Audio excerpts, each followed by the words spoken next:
You don't know how stupid people are until you list your car on TURO. What is TURO? This is like they say the Airbnb for cars. You can rent your car to individuals just like a rental company does and make profit. This is one of my businesses. If you have followed my channel, you can check all of my businesses right here. I have 6 trips and you can watch my videos. I will list them up here and down below. Oh shit, really? So I have 6 trips, and my amazing renter who smoked weed and did other weird stuff on my 2021 Tesla Model 3. Like I said, I'll leave a link down below. And I have another customer that damaged the rim.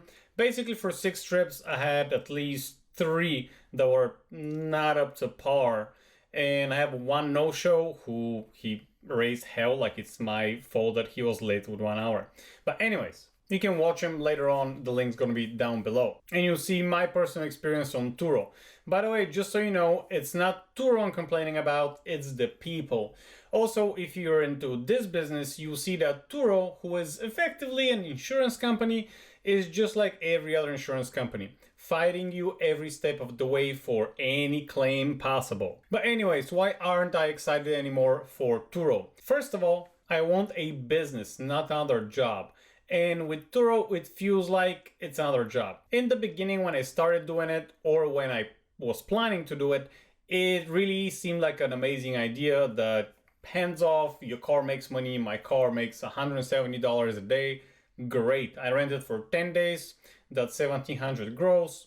$1,100 to $1,300 net, pays my payment, my insurance, plus some, okay? Great idea. So like I've already said, I have a Tesla that doesn't need maintenance, but screw me, let's look at the majority of the hosts that have regular ICE vehicles that need an oil change, transmission fluid, brake fluid, check or change, engine coolant, power steering, brake pads, and other stuff that consistently break in the car, like alternators, battery dying, fuel pumps, starters, and so on and so on and so on. But let's scratch that. Let's say your car never breaks down and it doesn't need any maintenance whatsoever. Well, you have to become a detail shop unless you want to pay for a car wash. Full detail car wash will run you at least $50 and you cannot always charge the customer for that. Also, if you charge them, they might leave you a bad review since they usually leave reviews a while after their trip and you have only limited time to charge them for, it's called accidentals,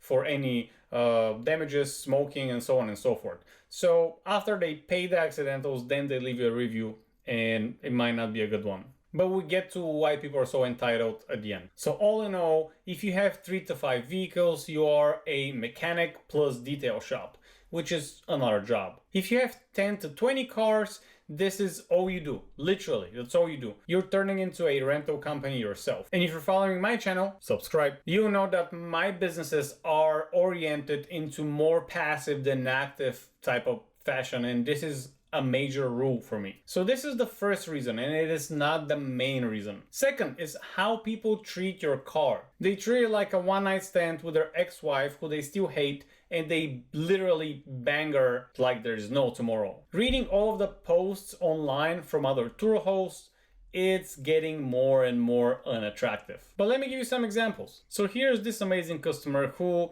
rented from TURO so they don't have to deal with herds, and it didn't work out because they needed the car for at least 2 hours more versus going through the paying an additional day, and he offered $50 versus paying through the app. Anyways, we cannot do that.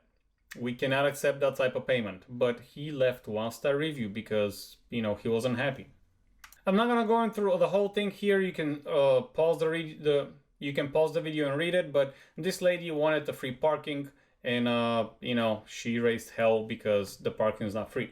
Next one is returning the car like this. And you can pause the video to basically see the trouble you gotta go through when you're renting on TURO and you have a claim. Also, like my ride, this guest was just hanging out, which is apparently the new way of saying smoking weed. And that smell, guys, does not go away for days. Another guy here with damages around 4,000 that he needs to jump through loops to get the insurance company to pay. I'm not gonna bore you with this. You can always pause the video and look through those posts. We have another one that smoked weed or cigarettes. And we have the awesome stories with car theft, which I don't have here, but guest got arrested on his way back to return the car. This is just another way that you're gonna deal with a lot of stuff that you need to pay for. And you're gonna have the sneaky guess who this guy here said that because he was late, he said his flight actually got canceled. And all of a sudden, after the host informed him that the car is already delivered to the airport and he needs to contact TURO to cancel, magically the plane somehow was on time. So you're gonna get that as well. So reason number 3 will be the exit strategy. For all I know, most people's exit strategy in this business is waiting for someone to total your car and get the insurance money when the insurance, if they pay, and with the new money they buy a new car. I have a bit of a problem with this exit strategy, but hey, that's just me, to each their own. Which segues me to the major point number 4, constant battle with insurance and customers. We all know how insurance companies pay all the time and don't ask any questions after you submit a claim. Very funny. It is a constant battle and very risky from a business perspective, especially if you're a small operator. For example, if you have 2 cars and one of them gets totaled, insurance don't pay or pay way less than you expected, and on top of that, takes their sweet time to pay. Now you're losing money on this vehicle. And I can go on and on and on, but I think I made my point. And bonus reason is working with people, like I already mentioned, who we all know customers are entitled so much nowadays. And I think Burger King started everything with have it your way. They want a discount for everything, and even if they're wrong, I'm a customer, so I'm right. And then when things don't swing their way, they can always leave you a bad review and impact your business, even if you did everything right. For example, I gave you an example earlier with that lady that wanted a free parking. And now here's another example. Here's a customer that left a 1-star review. And just look what he wrote. Yeah, he had great time. Keep an eye on the website, blah, blah, blah. You rock, Preston. I will for sure. And then the host says, also, let me know if there's anything we can improve on. I noticed we only got 4 stars from you, and I'd love to hear feedback on what I can do to improve. That is a great response from a host. Great way to actually ask that question. Look at the answer though. I thought it was fantastic. I did 4 stars because it was my first experience and I didn't really have anything to compare. I probably should have done 5 to help you out, guys. Yeah, no shit, Sherlock. You probably should have. So we gotta deal with people like that all the time, and I am not looking forward to that.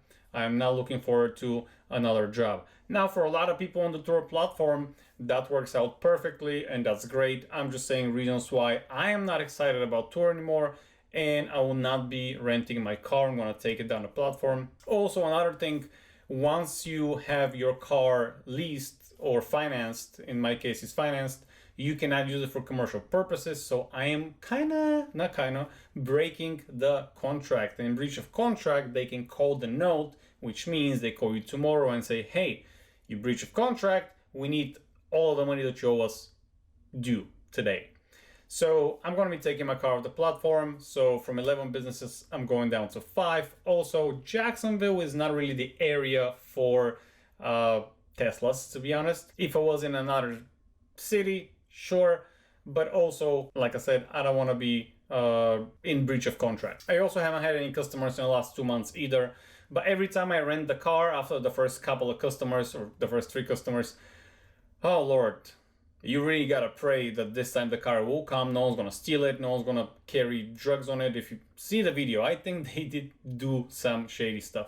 But anyways, guys, thank you very much for watching. Please like and subscribe and keep hustling. See you next time.